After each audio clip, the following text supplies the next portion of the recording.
Baik, perkenalkan nama saya Imam Munandar. Tema pembahasan kita kali ini yaitu Basin Analysis dari Sinrif ke Postrif, perkembangan stratigrafi dan implikasi terhadap petroleum Sunda Asri.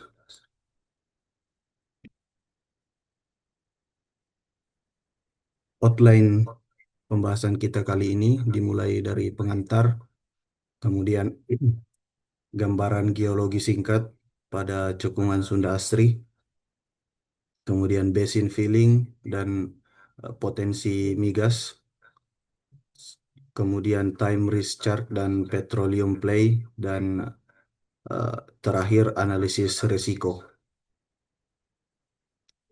Sebagai pengantar, eh, basin atau sedimentary basin secara general didefinisikan sebagai suatu tempat berbentuk cekungan di mana sedimen diendapkan. Adapun pengertian secara genetik menurut Allen and Allen tahun 1990 yaitu sedimentary basin are region prolonged subsidence of Earth surface. Ketika kita membahas basin analysis atau analisis cekungan, tentu tidak terlepas dari ketiga aspek ini, yaitu basin forming, basin filling, dan basin deforming.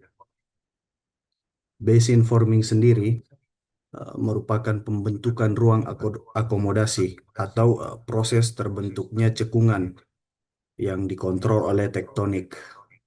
Sedangkan basin filling merupakan pengisian cekungan yang telah terbentuk oleh sedimen dan dikontrol oleh proses sedimentasi itu sendiri. Dan basin deforming merupakan perubahan kembali bentuk atau struktur cekungan akibat tektonik atau reaktivasi sesar. Sebagai gambaran awal, cekungan Sunda Asri merupakan sebuah back arc basin yang terletak di Tenggara Sundaland, tepatnya di antara bagian tenggara Sumatera dan barat Laut Jawa. Tektonik pembentukannya berhubungan dengan fase rifting atau pemisahan kerak dalam setting belakang busur atau back arc basin yang kemudian diikuti dengan fase penurunan kontinu pada akhir pembentukan cekungan. Adapun struktur dominan yang berkembang pada cekungan Sunda Asri ialah sesar normal dengan sedikit struktur kompresional, dan secara geometri cekungan ini terdiri dari beberapa deposenter atau subcekungan dengan ketebalan sedimen mencapai hingga 6.000 meter di deposenter tertentu. Bisa kita lihat pada gambar cekungan Asri dan eh, cekungan Sunda dan beberapa sub subbasin yang lain. Dengan demikian, secara ringkas, cekungan Sunda Asri adalah cekungan sedimen tersier neogen terbentuk oleh hasil rifting di setting back arc basin yang didominasi oleh struktur sesar normal dan tersebar menjadi beberapa deposenter atau beberapa subcekungan.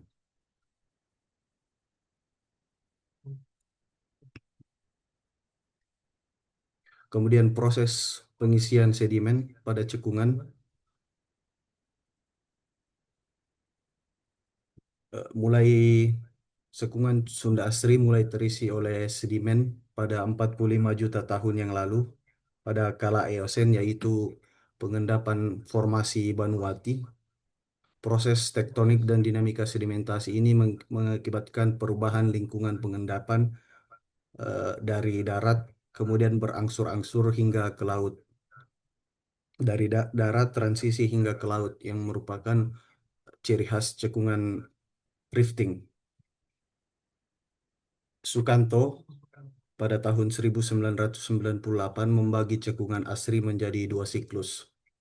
Yang pertama yaitu base level rise saat pengendapan formasi Banuati, formasi Talang Akar, formasi Batu Raja, dan formasi Gumai dapat kita lihat pada slide. Kemudian eh, yang kedua yaitu base level fall, yaitu pada saat pengendapan formasi air Benakat, formasi Parigi, dan formasi Cisubu. Yang ah, pada formasi Sunda Asri, basement berupa batuan dasar cekungan Sunda Asri adalah batuan beku mefik, yaitu granit, granodiorit, dan batuan metamorf, yaitu slate, pilit, dan skis. Kemudian eh, pada fase awal basin filling, yaitu formasi Banuati, yang terendapkan di lingkungan fluvio-lacustrin dengan produk batuan sedimen klastik tersusun atas anggota harit dan anggota serpi. Anggota harit tersusun atas konglomerat batu lumpur teroksidasi dan serpi, sedangkan anggota serpi tersusun atas serpi tebal dan sisipan batu bara. Setelah formasi Banuati terendapkan formasi Talang Akar. Pada formasi Talang Akar sendiri terdapat dua anggota, yaitu anggota Zelda dan Zelda lower dan upper unit,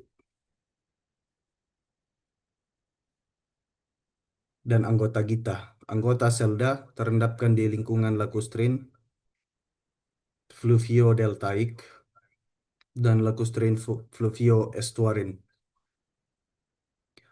yang memiliki litologi batu lumpur, batu lanau, batu pasir halus setempat, dan lapisan batu bara tipis. Sedangkan anggota Gita dengan lingkungan pengendapan Deltaic Estuarin tersusun atas mudstone, serpi, batu bara, fasies rawa, batu pasir channel channel dan batu pasir estuarin channel. Kemudian pada formasi Batu Raja terendapkan di lingkungan transisi yang semulanya deltaik menjadi laut dangkal, disusun oleh litologi batu pasir fasies laut dangkal, mudstone, dan batu gamping. Selanjutnya pada formasi Gumai terendapkan di lingkungan laut dalam dengan litologi serpi abu-abu, batu lempung, shell, batu gamping, dan suksesi batu lempung, lanau, dan pasir. Selanjutnya pada Middle Miocene terendapkan formasi air Benakat pada lingkungan laut dangkal dengan litologi serpi, batu pasir, fasies laut, dan batu gamping. Formasi air Benakat tersusun atas lower dan upper unit. Salah satu suksesi di upper unit yaitu batu gamping dengan sisipan batu pasir dan batu lempung, dikenal sebagai formasi Parigi.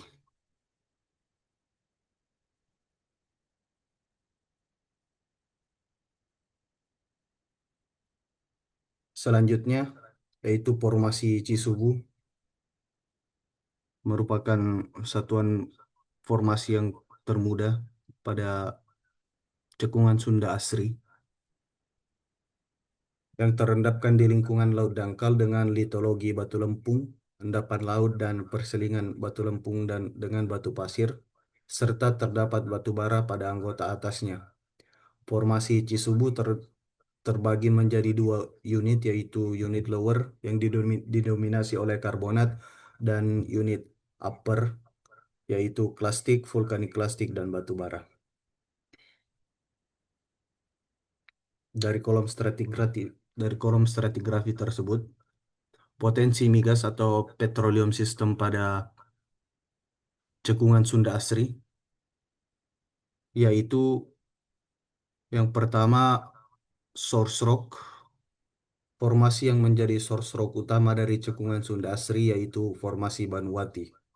pada anggota shell yang terendapkan di lingkungan lakustrine dengan ketebalan hingga 750 kaki. Serpi berwarna coklat hingga abu gelap. Umur formasi ini yaitu Oligosen awal melalui hasil pemetaan seismik. Shell ini memiliki area sebesar 146.000 hektar. Anggota serpi ini matang pada rentang nilai Tmax antara 430 derajat sampai 460 derajat. Dapat kita lihat di Petroleum Time Chart oleh Sukanto. Kemudian reservoir rock pada cekungan Sunda Asri, yaitu pada anggota Gita dan Upper Selda pada formasi talang akar dengan litologi batu pasir di lingkungan fluvial deltaik. Fluvial deltaik. Umur formasi ini yaitu pada Oligosen akhir hingga Mayosen awal. Selain itu, batu gamping pada formasi Batu Raja juga menjadi reservoir yang baik untuk akumulasi hidrokarbon.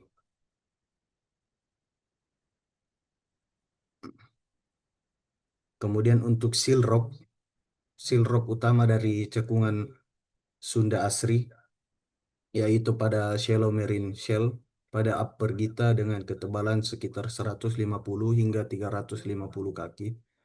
Dari hasil pengukuran tekanan kapiler, seal pada Upper Gita dapat menahan kolom minyak 300 hingga 400 kaki. Selain itu, shell pada formasi Batu Raja serta shell pada formasi Gumai menjadi bagian top dari regional shell pada cekungan Sunda Asri.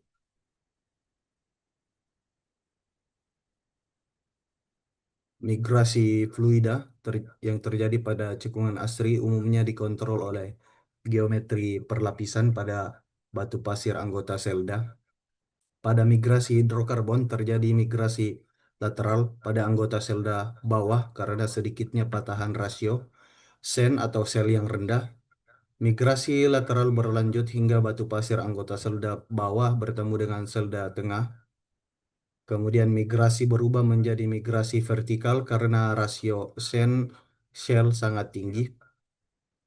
Migrasi vertikal terus mengalir hingga serpi zelda atas dan mencapai Gita. Selain itu, terdapat migrasi akibat retakan pada batu bara di formasi talang akar. Trap dan waktu migrasi pada cekungan Sunda Asri, yaitu merupakan trap struktural antiklin dan patahan. Selain itu, di lapangan Widuri, minyak pada pasir Gita atas umumnya terjebak secara stratigrafik. Reservoir berasal dari Miocene awal, sementara struktur antiklinal terbentuk pada Miocene tengah. Model Basin Mode menunjukkan bahwa puncak pengeluaran minyak terjadi pada Miocene akhir, NN10, ketika jalur migrasi dan trap sudah terbentuk karena aktivitas tektonik minimal sejak Miocene akhir pada deformasi pada trap minimal. Selanjutnya,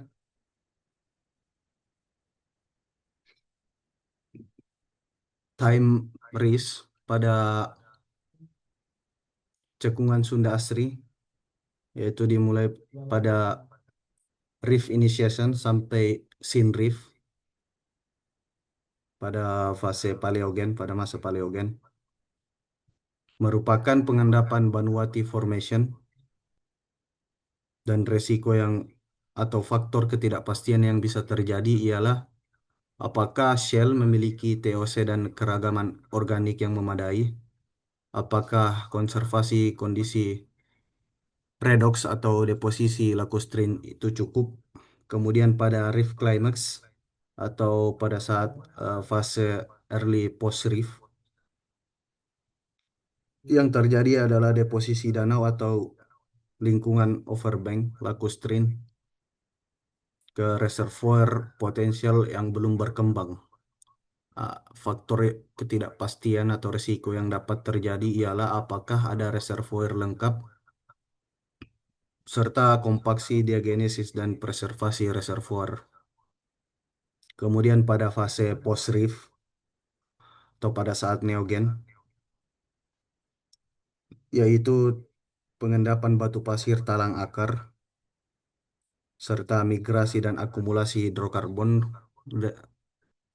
Ketidakpastian yang dapat terjadi yaitu apakah terjadi migrasi efektif, adakah seal atau caprock atau struktur trap yang baik untuk menjadi akumulasi hidrokarbon. Kemudian pada late post reef atau penurunan dan sedimentasi lanjut, yaitu terjadi pembentukan kolom sedimen tebal, siling dan perangkap. Ketidakpastian yang dapat terjadi yaitu resiko over pressuring, biodegradasi, remigrasi, serta perubahan litologi dan erosi. Kemudian analisis resiko berdasarkan karakter cekungan, potensi hidrokarbon dan dari beberapa literatur. Ada beberapa analisis resiko atau aspek kritis jika dilakukan eksplorasi di cekungan Sunda Asri. Yang pertama ialah ketidakpastian kualitas source rock.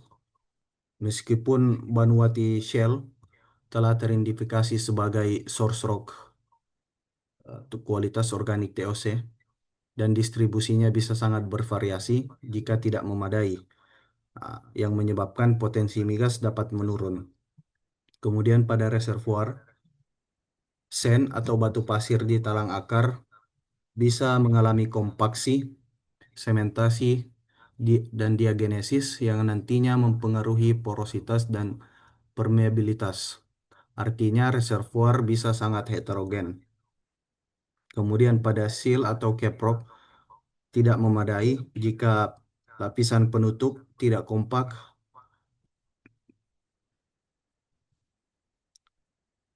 atau kontinuitasnya buruk. Yang terjadi adalah migrasi naik atau kebocoran atau yang kita sebut rembesan.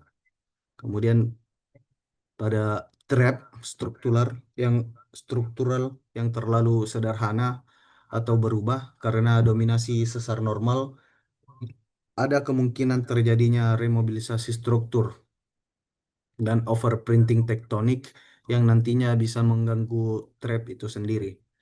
Kemudian pada teknik eksplorasi dan keterbatasan data pada area lepas pantai atau offshore dan data sumur di cekungan ASRI yang relatif terbatas dibandingkan pada Sunda Basin atau cekungan Sunda. Maka dari itu bisa saja interpretasi seismik dan data lapangan bisa mismatch. Kemudian pada kolom sedimen yang tebal dan deposenter yang dalam butuh studi geomekanik dan pemodelan fluida yang lengkap. Dan jika maturity pada source rock terlalu rendah atau migrasi terjadi sebelum seal terbentuk, maka akumulasi hidrokarbon mungkin gagal. Berikut sumber atau literatur yang saya gunakan pada diskusi dan pembahasan kali ini. Sekian dan terima kasih.